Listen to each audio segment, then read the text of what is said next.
And now we are recording.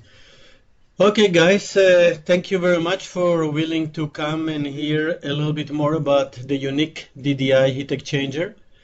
I'll go on for about 20 minutes or so, show basically what's unique about our rectangular heat exchanger.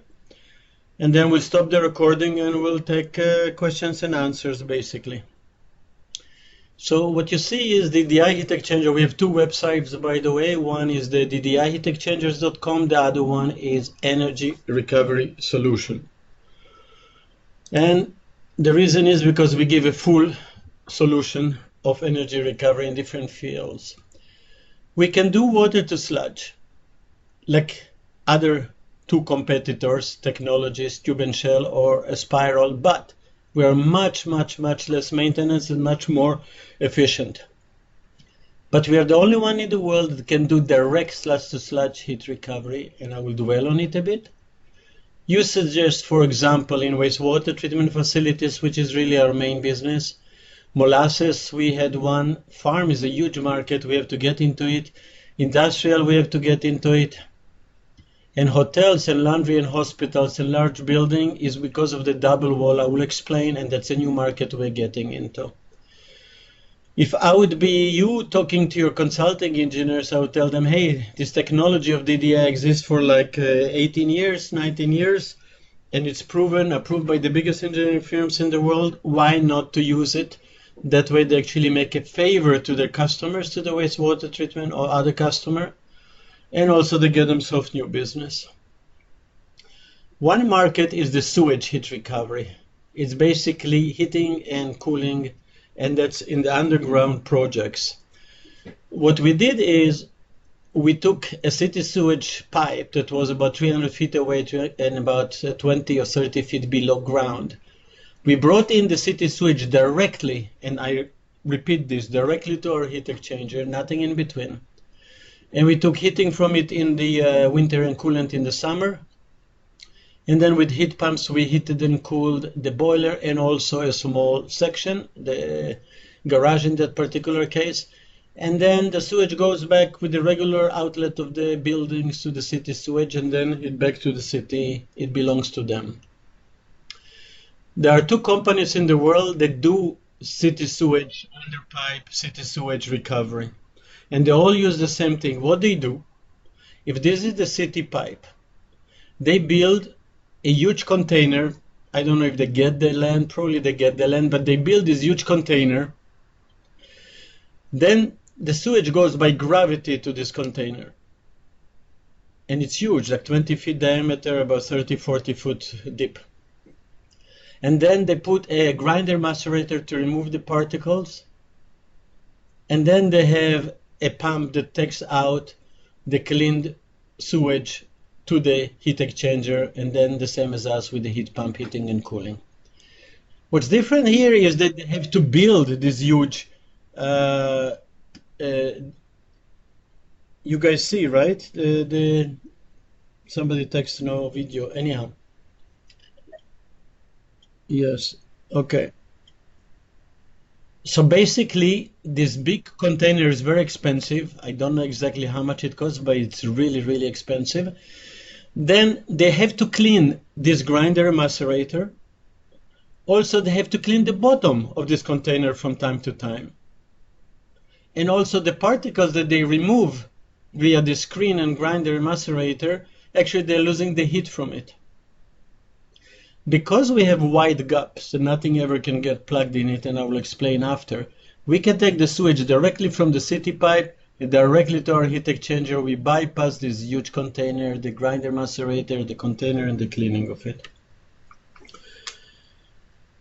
I'm not going to go into it how we got into it, but basically we do with this particular market that the two other technologies cannot do.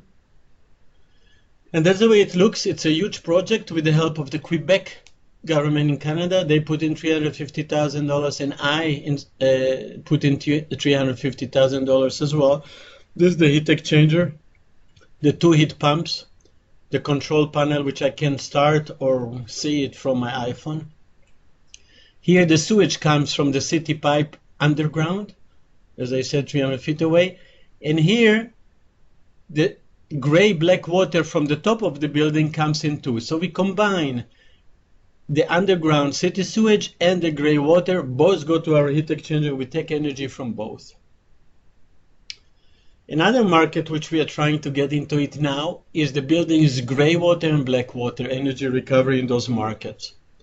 Basically, we don't need to differentiate. It's one pipe that carries both the gray and the black.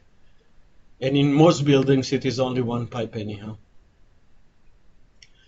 What happens is when people take shower, let's say in a big hotel or big condo or a big hospital, you normally that what we call gray water from the shower or black water from the toilet just goes down in the pipe directly to underground. What a waste of heat. You know, because if the shower has to be hotter than the body temperature, and the toilet is at least the room temperature. And in both cases, it's quite hot compared to the cold water that comes from underground, especially in North America where it's colder. So what we do is we take that heat from the gray and black water before it goes to the underground on one side of the heat exchanger, and the other side we preheat the cold water before it goes to the central boiler. Why we can do it and nobody else in the world can do it is because the law says you need double wall, 2 walls, between the dirty, undrinkable liquid and the drinkable water that goes to the boiler. Because of our rectangular heat exchanger, and I will explain, we can have double wall with no problem. This is, by the way, the sewage kit heat exchanger and the Vogelsang pump. We are OEM for Vogelsang, and here the whole set is in one big on one big pallet. If you want to do double wall, it's required by law to separate between the gray and black water and the drinkable water, as we said, to recover in big hotels or big hospitals the gray water which is wasted. The tube and shell physically cannot have 2 walls between the gray water and the drinkable water going to the boiler. To have two walls, basically there will never be heat transfer between the 2 liquids, and they cannot do it. The other technology is the spiral that goes around like, spiral. They cannot have physically more than 1 inch or 1.5 inch. They cannot have the sewage going through. It's not possible. For our rectangular heat exchanger, it's no big deal, and I will explain. This is a little summary of, our advantages. Non-plug design, easy maintenance, very compact, low cost of investment, and etc. We can manufacture it from any metal which can be welded. Now I'm getting to our main bread and butter, to our main business, which is in wastewater treatment facilities. Currently, what the market is doing, because the spiral only has 1 inch gap and it will get plugged and the tube and shell is not efficient, what they do is the cold raw sludge, the sludge that enters the plant, the sludge from the clarifier before it goes to the digester, they push it directly, that sludge, into the digester. Then they have huge mixers, they mix it. And then they have a heat exchanger with hot water on one side and recirculating sludge in and out from the digester. We call it water to sludge or water to recirculating sludge. When you think about it, it's really stupid. It's stupid to take cold sludge to put into a place you're trying to heat. And also it's stupid to put in unprocessed sludge to a place you're trying to process. Obviously, it makes the mixing very important, also increases the digestion time, and it's inefficient. But the only reason that they must do it is because the spiral that has 1 inch will get plugged and the tube and shell is inefficient with this high percent solids. So we can do, like the competition, recirculating sludge and hot water, yes, and we compete. And most of our 42 installations in the world are water to sludge. But we can do 2 other things. We can take the hot digested sludge after the process. Mesophilic is 95 degrees F, thermophilic 135, and pasteurization 165 degrees F. All that hot liquid, when it finishes the process, instead of dumping it in the river, ocean, or taking it to palletization, or whatever the plant is doing with it, we move it on one side in our heat exchanger. And on the other side, we preheat the cold sludge coming in before it goes to the other heat exchanger. So just a little kind of numbers. Let's assume it's the worst case 95 degree on one side, the hot digested sludge.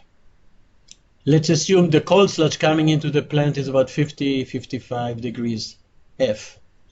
So we preheat it to maybe from 50 to 75 degrees F. Pure energy recovered. And the return on investment on this sludge-to-sludge heat recovery, you wouldn't believe it, but it's about 3 or 4 months. It's even less if the digested sludge is hotter, like in thermophilic 135 or pasteurization 165 degree F. And then once we preheat it from, let's say, 55 to 75 or somewhere like there, the sludge goes to another heat exchanger, water to sludge. But in this particular time, the boiler has to be smaller because you need less energy. The heat exchanger has to be smaller. You only heat from 75 to 95, not from 55 to 95. And also when the sludge goes inside the digester, it's already hot. It's already in the temperature of the digester. Therefore, I was explained by chemical engineers and process engineers, the retention time inside the digester actually goes down.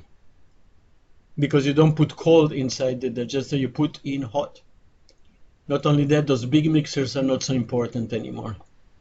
So to summarize this, we can do like everybody else, recirculating sludge to hot water. But we can also have sludge-to-sludge heat recovery with excellent return on investment, 3 or 4 months. Hot sludge on one side, cold sludge on the other side, we preheat. Then the preheated sludge goes to smaller water-to-sludge heat exchanger. We bring it up to the temperature of the process, 95 or 135 or 165. And then basically it goes in, it improves the efficiency of the digestion and also removes the digestion time. Now, why we can do all that and others cannot do? We can do all that is because we have rectangular channels, literally rectangular channels. So on the height of the channel, we go 3 or 4, 5, 6, 7 inch, whatever we need, which is bigger than the pipe that brings the sludge, or more importantly, it's bigger than the opening between the blades. So let's assume you have an 8-inch pipe, and the pump that brings it has 3 blades. So the distance between the blades will be maybe, I don't know, 4 inch, let's say. So if we make the height of the channel 6 inch, then anything that goes through the pump will go through our heat exchanger. That's a fact. That's why we even had, with HDR engineering, for example, 26% solid did not get plugged. Number 2 advantage of the rectangular channel heat exchanger, which is patented, is that I control how wide is the channel. And that's very important because it depends on the flow that the consulting engineer gives us. We want to have a fast flow, so there will be no baking to the surface. And the third thing, when the flow goes, let's say, from layer 1 to 3 to 5, it goes 90 degree out, 90 degree up, 90 degree in, 90 degree in the direction of the flow. It basically gets very good mixing without losing the rectangular channel size. Having better mixing is better turbulence, better Reynolds number, better heat transfer. Also look how compact it is, you know, hot and cold touching each other, very compact. Also, if we're doing in the world of gray water where double wall is required, for me to put another plate in between the hot and the cold, to put another plate in between is no big deal. We'll lose some heat transfer, but very little, because the two metals touch each other completely. The tube and shell heat exchanger can have sludge in the middle. Yes, they can. And they do. But we do need, as we said, at least 3 or 4 inch gap or something like that, whichever the distance between the blades of the pump, so nothing gets plugged. And the minimum is 3 inch, more like 4 inch. So if they want to have in the tube and shell world also 2 sludges, hot sludge and cold sludge, cold sludge and hot sludge with 3 inch minimum gap, look at this. This orange color or whatever will be very big. Therefore will be very slow flow. And for that reason, basically it will get plugged. That's why the tube and shell technology cannot have sludge in both sides. It can have only sludge to water. Also, when you have all these tube and shell side by side, look how much space is wasted compared to our heat exchanger. The heat transfer of the tube and shell is done around the middle pipe, which is this, around the middle tube. Our heat transfer is the top of the layer plus the bottom of the layer. So when you look at the length, the overall heat transfer surface of the top of the layer plus the bottom of the layer is much more than a circular tube. Therefore, we also have bigger heat transfer for the same flow. For all those reasons, our heat exchanger usually is about 9 feet or 12, 13 feet, and then we need space to open or clean in one side or both sides if it's sludge to sludge. While the tube and shell normally is 18, 19, 20 foot long, and it needs another 20 foot to clean inside.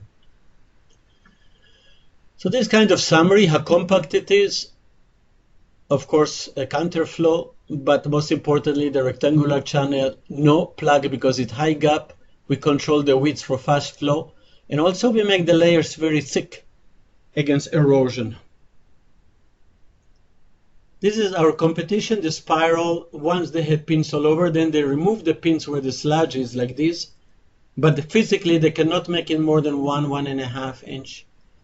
And the city of Chicago and the city of Vancouver, they bought 5 and 6 of those spiral heat exchangers, tried to do sludge, they got plugged, never been used. And the tube and shell, or tube and tube, or shell and tube, whatever you want to call it, they cannot have the big 3-inch gap in both liquids at the same time.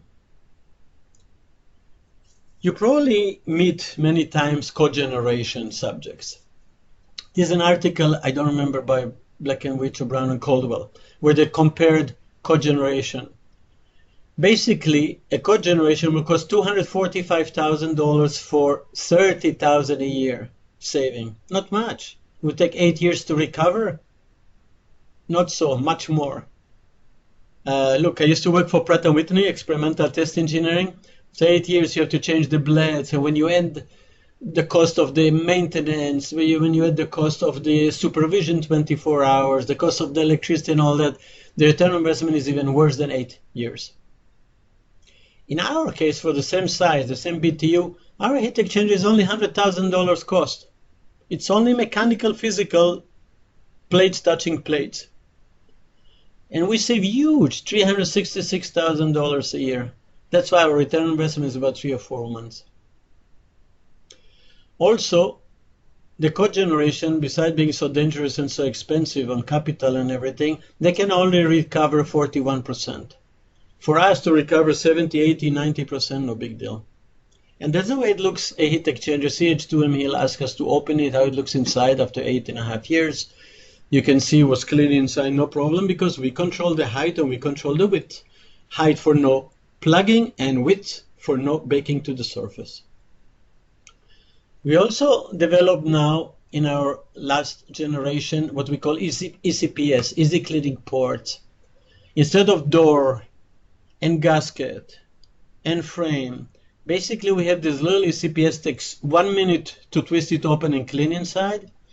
And each cleaning port like that gives a full access to 2 channels at the same time. So if ever anything gets plugged, it takes literally minutes to open and clean inside. But we have 42 installations all over the world, and none of them ever got plugged, as I said before, even with 26% solids. If ever you need to clean inside, that's why you only need 3 feet for a person to stand there. With this, simple plumber tool, you turn it and twist it and clean inside. We also developed a peak cleaning, which is a rectangular sponge that can go through the heat exchanger and clean the surface. We never needed to use it either. A little summary, we are competitive because most of our heat exchangers went to tenders, and water to sludge. So we are competitive price-wise to the spiral or tube and shell. But we do not have the maintenance that they need. So if you are talking about, 20 years, we can save them about $450,000 in maintenance cost. Some companies, because they understand they cannot do sludge to sludge, what they try to do is because at least the owners, they cannot do tube and shell with sludge to sludge. So they do sludge to water, then water to water, then water to sludge, basically 2 heat exchangers. So obviously the cost is double. Obviously the energy big loss is double because they lose 2 times. Plus they have the complications of the water. Plus it's much, much bigger. At least they admit that they cannot do tube and shell or shell in tube, sludge to sludge. ROI is less than 1 year. We give you a full calculation how much you would save in 1 year or in 15 years and full study of return on investment. We give you full spec, so we work with you. We do assume viscosity. Before I started 18 years ago, some companies used to assume viscosity 1, even for the sludge, for the wastewater treatment. And that was wrong because the wastewater treatment does not have viscosity of 1. It's not water. So now everybody kind of copied from me and they use viscosities for the sludge, hot sludge, and the cold sludge. Some of the many references, many of them are on our websites. We can also supply you a Parker boiler. We have an OEM agreement with them, and in California, and also Vogelsang pump, and we have a few installations like that. Many references, please do go to our website. This one is in Napanee. This one is in Niagara. We sold already to 4 different cities in Niagara. This one is with the Parker boiler and the DDI heat exchanger. In this particular case, they wanted it on top, and normally we prefer it side by side. In Pembroke, they do sludge-to-sludge heat recovery for 11 years or 12 years by now. We moved another year, and it never got plugged. Can you imagine sludge in both sides? And they never got plugged, and they're just simply saving energy. It's a very big heat exchanger. You see a person, you see how big it is. Another market that we have been in is the molasses. This is a company that does molasses for cows, and they used to clean their tube and shell heat exchanger every week. Now, and it's used 65 to 70 brick. Now for over 10, 11 years, they used our heat exchanger and never got plugged. Look how thick it is, this molasses. This outdoor, I'm there not to show myself, but to show that it can be outdoor, and we can also have 2 heat exchangers in one, like sludge to sludge and water to sludge. We can put them in one frame to save on space and energy and piping. I like to read this. This guy that used to clean every week, and now for 11 years they not to clean. It has not been any trouble. I check it and smile in it every month or 2. Shows no leaks, no pressure buildup, or no loss of efficiency. And that's 11 years in operation, never got plugged. We also did a full pasteurization system, but that's a subject for another day. We can supply a full pasteurization system. This reference is by the city of Tulsa, Oklahoma, where we had sludge-to-sludge heat recovery, and hot water to sludge, and cold water to sludge. That's the way it looks. These 2 do sludge-to-sludge heat recovery. These 2 in the back do trim, kind of continue to heat. As I said, the other heat exchanger that continues to heat, in this case to the pasteurization temperatures they needed. And here they needed to cool it, but they are small, so they put them one on top of the other. The law is changing, especially in North USA, East and West. They can't put any more hot sludge inside the river or lakes. So cooling starts to be important as well.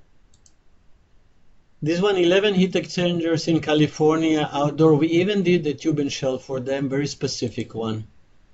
This is the reference from HDR engineering with 26% solids.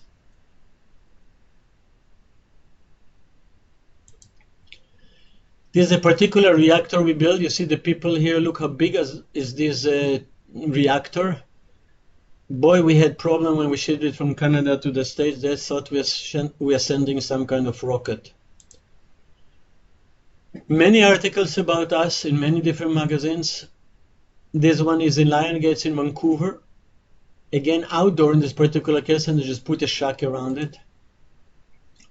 This is a summary. I'm not going to repeat it, but you can download this flyer or we can email it to you.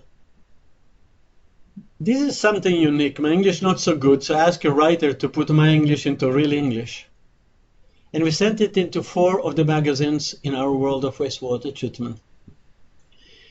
Environmental Science Engineering put it in January, this one guy's in March, and these guys in May. They only changed the picture to show you how important it is. The world really wants to do energy recovery. On the study that we did, on the installation we did here in Montreal with the gray water recovery and the city sewage underground recovery, I had to hire, because it was a government project, independent companies to evaluate the results. So here's an engineering firm who evaluated the results. Also a professor from the university here. And you can download from our website these samples or case studies. In sludge-to-sludge heat recovery, the return on investment is less than 1 year, because I include the pump and I include, the installation and the engineering. This is a flyer that we have of the summary of the 3 markets: the gray water, the city sewage, or the wastewater treatment. Of course, there are other markets too, like industrial, pulp and paper, and you name it. This is a summary flyer we have for the gray water, and we can email it to you or download it. You can download it. This one is the summary as we talked for the wastewater treatment. And this is the summary of the city sewage energy recovery. And we came out with a new project or marketing, whatever you want to call it, for a big customer that has, big flow. We're willing to give the heat exchanger for free. And we share the energy. Basically, normally they do the installation, or we can do the installation too. So they don't take any risk, and we share the energy in certain proportion. So they don't need to raise capital. They don't take a risk if something doesn't work. And basically, they get the heat exchanger, and we share the energy for 20 years, 30 years, whatever. This just to make you laugh. It has nothing to do with nothing. It's some people that I met in a group that I joined. And that's the way the heat exchanger looks. It's a little demo. That's the way it looks inside. No, of course, it's much longer than this. Here is shown 2 foot, but of course it's 12 foot or 8 foot. The flow comes, turns 180 degree, then goes 90 degree down, 90 degree down, 90 degree in, 90 degree in the direction of the flow. And if anything ever gets plugged, this is the ECPS. It takes seconds to open and clean inside. And that's it for now. This is another subject of the pasteurization. We're not going to talk about it today. So let me just stop this recording